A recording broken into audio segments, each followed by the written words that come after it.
Hey guys, I am the administrator of the Venkat team and I'm here to show you one of the little tricks you can do to get a cheaper version of the supplies that you are getting.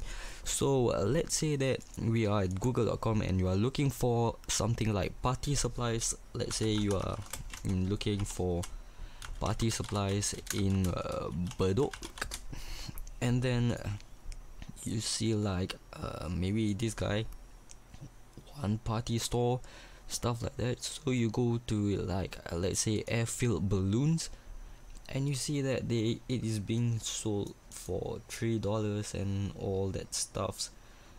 And what you are trying to look for is for items that looks like they are being taken from stock photos of an item that is being sold somewhere else. So let's say we are looking at this item, it doesn't look like so.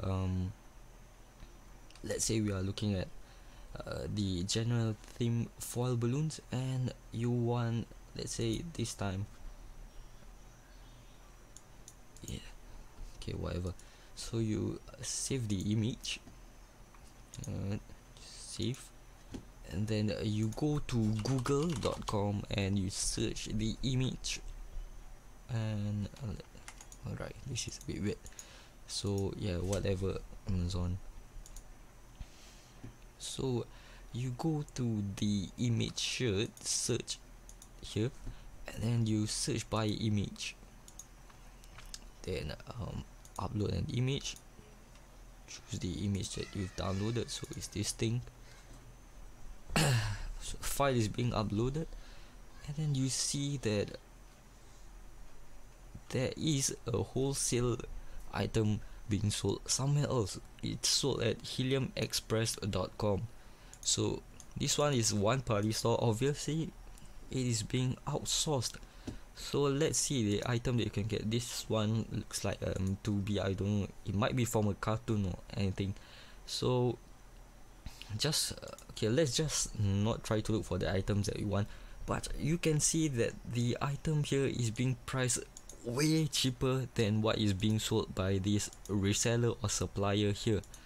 We are not even sure where they are from. You can, they are obviously like contact us and they will show where they are from. So this guy is from the San Antonio, which is probably priced in US dollars. So yeah, you can get this way cheaper somewhere else by downloading the photos that are most probably being downloaded or uploaded stock. So this item in particular is being sold at 40 cents, which is about at most 70 cents Singapore dollars. You can get them online here. So that's it for